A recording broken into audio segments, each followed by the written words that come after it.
La experiencia demuestra que es poca la importancia en el tema. La razón es la siguiente. Los estados a la vanguardia de la implementación del sistema han hecho una introducción paulatina al sistema atendiendo factores económicos. En primer término, en algunos casos atendiendo la densidad de población y en otros la concentración de su población. Por ejemplo, y puedo decir que podemos aterrizarlo en nuestro estado de Baja California, donde se está implementando el sistema en un solo municipio y se ha dejado para los años posteriores en los otros municipios. Pero Baja California ha puesto atención en Mexicali, donde el sistema es ahora aplicado, es el único lugar donde se está aplicando, para llevar a juicio asuntos relacionados con el tema de la defensa de los derechos de los pueblos indígenas. Ya no se habla de los migrantes solamente, sino también de las poblaciones nativas. La respuesta es definitivamente que no, puesto que los asuntos llevados a juicio oral aún son escasos y no se cuenta con experiencia adecuada. No es necesario entrar en especulación si hubo una política de exclusión para los pueblos indígenas migrantes, puesto que en los mismos municipios hay una población abundante de mestizos, pero es evidente que independientemente de que el sistema de juicio oral se empiece a aplicar en tal o cual fecha, lo cierto es que el juicio oral para los pueblos indígenas tendrá su rezago natural desde el momento en que se deja de preparar a los profesionales que deben involucrarse en la defensa de tales derechos. De frente al nuevo sistema acusatorio, la pregunta resultante ¿es necesario esperar a que el sistema se aplique en los municipios de la zona costa del Pacífico o existen alternativas? A juicio de la ponente, considera que hay que romper con paradigmas haciendo la justicia accesible y práctica, puesto que es la esencia del nuevo sistema penal. La reforma del 2008 obliga a los estados a implementar el sistema y otorga un plazo perentorio que ha expirado en demasía. La alternativa es, pues, debido a la capacitación de los defensores públicos, que los pueblos indígenas exijan el acceso a la justicia del sistema penal acusatorio con renuncia de jurisdicción por territorio, dado que la Constitución Federal obliga a los estados a la implementación del sistema en todo su territorio y la decisión del estado de Baja California ha sido de fraccionar la implementación del territorio solamente en un solo municipio. Es factible que el indígena residente de los municipios de Tijuana, de Tecate, Rosarito y Ensenada, principalmente invocando la reforma constitucional, obligue al Estado a someterse a la jurisdicción de Mexicali, en renuncia de la jurisdicción de su municipio, para obtener los beneficios que se le concede en el nuevo Código de Procedimientos Penales, mediante el que se implementa el sistema acusatorio adversarial, como lo son el ejercicio de los principios de oportunidad, entre otros. Termino diciendo que resulta considerar que a raíz de ese sistema adversarial en nuestro país y la reforma en materia de derechos humanos obliga al Poder Judicial Federal, Estatal y del Distrito Federal a conocer los tratados internacionales, convenciones, pactos, declaraciones en materia de derechos humanos y deben fundar y motivar desde el paradigma de los derechos humanos, tomando en consideración el principio pro homine y aplicar de manera oficiosa el control de convencionalidad, que es en los casos que nos ocupan de los pueblos indígenas, para que se respete el derecho humano al libre desarrollo de la persona y estos sean felices. Insisto, pues, es la importancia que poner a la vanguardia del proceso penal acusatorio adversarial el contexto de los derechos de los pueblos indígenas para incrementar un acervo de los estados de origen y que dichas experiencias resulten además vinculatorias de estados huéspedes. Muchas gracias.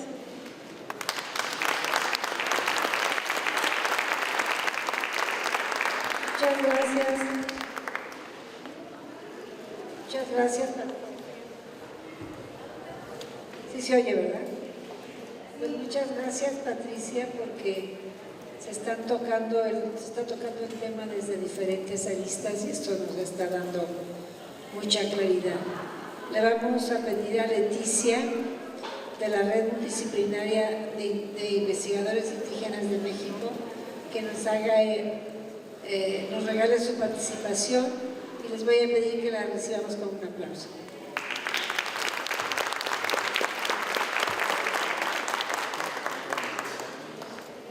Muchas gracias a la doctora María Rosa Márquez y al equipo de trabajo de CEDREC por la invitación a este foro, la compartir un poco de la reflexión, de la experiencia que hemos tenido caminando con los hermanos y hermanas de los pueblos indígenas radicados en el DF. Saludo igualmente a las comunidades, a los miembros de estas agrupaciones que se encuentran el día de hoy aquí, muy fraternalmente. Y bien, me permitiré leer una reflexión.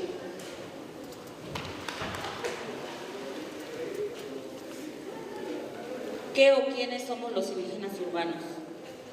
Somos producto de la migración, de distintas dinámicas de desplazamiento, de pasar las fronteras de lo urbano hacia lo rural, de lo rural a lo urbano.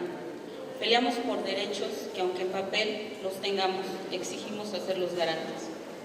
Somos pueblos que buscamos la tierra, buscamos un territorio propio.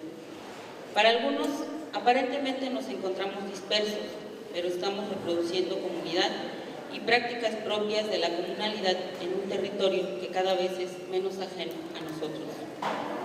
También nos manifestamos en el sincretismo: indígenas punks, indígenas reggaetoneros, indígenas metaleros, indígenas darquetos, indígenas cantantes de ópera. Gente que por la migración y el contacto con lo urbano no necesariamente hablamos una lengua de nuestro pueblo originario, pero que nos reivindicamos en una identidad por nuestras raíces, las de nuestros padres, las de nuestros abuelos, de nuestros antepasados. Seres humanos que, aunque la imposición nos arrebate dicha identidad, peleamos el derecho a esta, ya que sin ella se ha estado en la oscuridad y faltas de un rumbo claro. Indígenas que, ante el contacto con estilo de vida citadinos, logramos desempolvar identidades negadas, para luchar con ellas desde lo individual y lo colectivo. Identidad compuesta por lo urbano y lo que se reproduce en esta esfera, traído de nuestras comunidades de origen. Somos indígenas, aunque ya no habitemos en lo rural, o no del todo. Indígenas profesionistas, empresarios, indígenas obreros, indígenas servidores públicos, indígenas artistas, indígenas políticos, indígenas docentes, indígenas escritores, indígenas comunicadores, vendedores ambulantes, indígenas sin empleo, indígenas que negamos serlo, indígenas que estamos orgullosos de serlo y reivindicamos nuestros derechos. Somos de distintos tipos. A nosotros nos tocó ser los indígenas urbanos. Indígenas, ¿acaso sin territorio, sin arraigo? Quizás sin el derecho a no serlo más. Residentes en una de las ciudades más grandes del mundo, y que nos reunimos para pronunciarnos por un reclamo con el fin de hacer garantes nuestros derechos sociales, culturales, humanos y, claro está, nuestros derechos indígenas. Miembros de diferentes pueblos de todo el país se han reunido para luchar por sus derechos ante la falta de que se les hagan garantes, en primer lugar, los derechos sociales, que tanto se han mencionado en este foro: vivienda, salud, educación, empleo, y que una y otra vez observamos son negados. Instituciones que se han creado para que sirvan como promotoras del cumplimiento de exigencias, pero que en realidad se ha visto que están para servir a intereses de partidos políticos, de una gran estructura burocrática que está al servicio del poder, de unos cuantos en las élites de las tomas de decisión. Espacios donde los indígenas viven racismo institucional, un trato en el que se les sigue ubicando como el vulnerable, el menor al que tutelar, el que es incapaz de pensar por sí mismo, de proponer, de proyectar, y no como aquellos con los que se puede y se debe dialogar, cabildear, acordar, se debe construir política pública, con los que de igual a igual se haga política que transforme radicalmente sus realidades. A partir de los 22 compromisos firmados con Marcelo Ebrard, con comunidades y organizaciones indígenas del DF, y que hasta la fecha solo se han medianamente cumplido 2, nos encontramos con que se sigue considerando a los indígenas radicados en la Ciudad de México solo como población a atender con programas sociales, por lo que se cae en el riesgo de no promover su participación plena como constructores de sus políticas, aunado que por poner a concurso una serie de apoyos gubernamentales traducidos en pequeños presupuestos, Se producen en el peor de los casos choques o confrontaciones entre las mismas organizaciones, lo que a la larga resulta en detrimento del movimiento indígena y se corre el riesgo de debilitarlo. Otro ejemplo que va en detrimento del movimiento indígena de la Ciudad de México es lo generado por la falta de condiciones adecuadas para realizar una consulta dirigida a las comunidades hacia la construcción y cabildeo de la Ley de Derechos Indígenas para la Ciudad de México. Desde hace aproximadamente 8 a 10 años que se inició este proceso por dictaminar dicha ley, mucho ha sido el desgaste al que han sido sometidas las comunidades indígenas en el DF. Dentro de las preocupaciones de las organizaciones indígenas de la ciudad se encuentra seguir fortaleciendo su cultura, continuar en la reivindicación de una identidad propia, fortalecerse al interior de sus agrupaciones, de sus comunidades, y para ello seguir trabajando en sus autonomías a partir de una filosofía y epistemología propias. Seguir unificados ante la exigencia por lograr la Ley de Derechos Indígenas de la Ciudad de México es otro de los fines que persiguen algunas de las agrupaciones radicadas en el DF. En conclusión, seguir fomentando nuestra autonomía, fortalecer nuestras organizaciones para poder dialogar con las instituciones y no solo nos tutelen nuestros derechos. Con todo respeto, aquí en la última parte de esta reflexión se recogen los puntos de vista que hemos tenido en algunas reuniones y que voy a enunciar. Son algunas recomendaciones a las instituciones. Sensibilizar a funcionarios del gobierno del DF en materia de derechos indígenas, de racismo institucional, de clasismo, de paternalismo, de clientelismo, indigenismo y prácticas que perpetúan la pobreza, la exclusión, la falta de oportunidades. Que lo diseñado dentro de estas instituciones no solo cuente con el visto bueno de las agrupaciones o individuos indígenas, sino que realmente se busquen mecanismos de consulta y participación para el diseño de políticas públicas. En este sentido, otra recomendación en materia de consulta indígena es que lleguen a los servidores públicos de expertos e intelectuales indígenas para saber cuáles son las metodologías, los contenidos, qué significa la buena fe, qué significa el hecho de que las comunidades tengan facilidades para que accedan a información a fin de tomar una libre decisión. Y reitero, de lo contrario, a la larga, uno de los resultados negativos puede ser la división de las organizaciones por su desgaste al no tener resultados que les beneficien tras una serie de cansadas reuniones. Se invita finalmente a la CEDREC a que en la organización de eventos como este tomen en cuenta la participación de las comunidades a fin de que sean actoras de la planeación de estos, tengan voz y voto y que estos espacios sean aprovechados para escuchar sus planteamientos y propuestas. Y para terminar, a la llegada de los españoles se cuestionaba si los indígenas teníamos alma. Se llegó a la conclusión de que sí la tenemos. Ahora el cuestionamiento es saber si en realidad pensamos que estamos en pleno debate. Muchas gracias.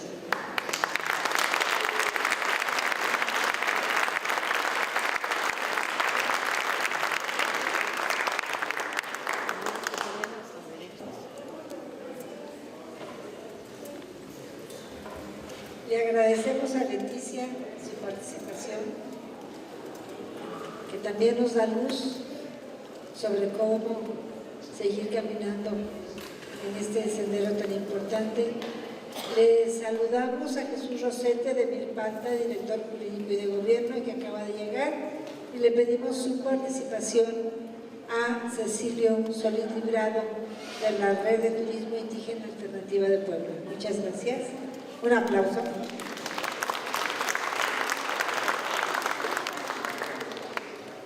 Gracias, buen día. Pues ante lo expresado por Leticia, por el maestro Pablo, por Patricia, por la compañera de Oaxaca, toda esa forma de escribir tan fluido, de pensar, de expresar, no me gustaría citar ni a Sófocles, ni a Platón, ni al maestro Pablo. Y sí me gustaría citar a uno de los intelectuales indígenas más grandes que he conocido en mi vida y un gran pensador, mi abuelo. Cuando recién veníamos hacia la Ciudad de México, me decía, hijo, ven, estudia, aprende y piensa, para que un día regreses y sigamos construyendo. Mi abuelo era un viejo dirigente indígena en la Sierra Norte de Puebla. Cuando llegas a esta gran ciudad y te enfrentas a ella, llegas con tu beliz desechado, con ese cartón de huevo, de galletas Marías, de guarache sombrero, y vienes de una comunidad asentada a pie de la sierra, donde escasamente habíamos 6 familias, y te enfrentas a esta gran ciudad, al cinturón, a esos cinturones urbanos. Ahí recreas las danzas, las tradiciones, los cantos, las veladas, etcétera, etcétera, etcétera. Esa cultura que no se niega a morir y que más bien se apropia de ese espacio territorial y que trae su cultura y que se cerca entre los lazos familiares o de parentesco alguno o simplemente de ser paisanos para sentirse protegidos y seguir con la continuidad cultural. Algunos deciden salir de sus círculos para, como bien decía el maestro Yanni, no sentirse o no asumirse más indígena y sí, después de un año, sumarse a la chilanguez, lo que ello significa. Y en ese momento empiezas a despertar y a ver que los grupos se unen ahora para exigir servicios básicos, luz eléctrica, alimentación, banquetas, educación, salud, y entonces sin querer y sin estar plenamente consciente estás reclamando el acceso a un derecho que por ser de una nación llamada México te corresponde, pero es de manera casi natural. Esto de exigir los derechos ya de forma más organizada es muy reciente. El maestro señalaba quizás el EZ y me llevó necesariamente a recordar el 92, 500 años de resistencia indígena, en un movimiento que se expresa y que llega a la gran Ciudad de México haciendo la reivindicación de sus derechos, pero no del derecho a la tierra, sino del derecho al territorio, a un territorio que otrora nos fuera negado y que sigue siendo, y que quizás en la Constitución se ha escrito y se ha modificado, reformado y se ha remarchado nuevamente, pero que no alcanza a reconocer la plena autonomía y libre determinación de los pueblos, al uso y usufructo de los recursos naturales, y que sí sigue concesionando estos espacios a empresas particulares en aras de cumplir ya no acuerdos internacionales, derechos, tratados, convenios, sino de cumplir quizás hasta obligaciones. Y entonces, ante esa riqueza cultural y natural que hay en los territorios y que poco se ha revalorado desde adentro de los propios pueblos, la migración sigue representando ni siquiera la opción, sino la expulsión ante la falta de oportunidades, ante la falta de la revaloración de un recurso natural que puede generar el anclamiento y mitigar la migración. Entonces, mi pregunta es, ¿los movimientos indígenas urbanos ya claros, ya establecidos, nacen o se hacen a partir de toda una expulsión que se da, en donde la migración, ante tal riqueza, debería de ser una opción, no la obligación, sino la opción de aquel que quiera migrar para conocer otras experiencias, otras tierras, otros saberes y otras vivencias. ¿Cómo le hacemos para pasar de esa política internacional, de esa política nacional, de esa agenda nacional de carácter político, a una parte más ejecutiva, a una parte donde los pueblos tengamos esos derechos reconocidos y no bajo una política de administración de la pobreza, que es el gran negocio, y que no nos sigan viendo como los pobres de los pobres de los pobres, sino en una política de desarrollo con identidad, como ya se decía por ahí.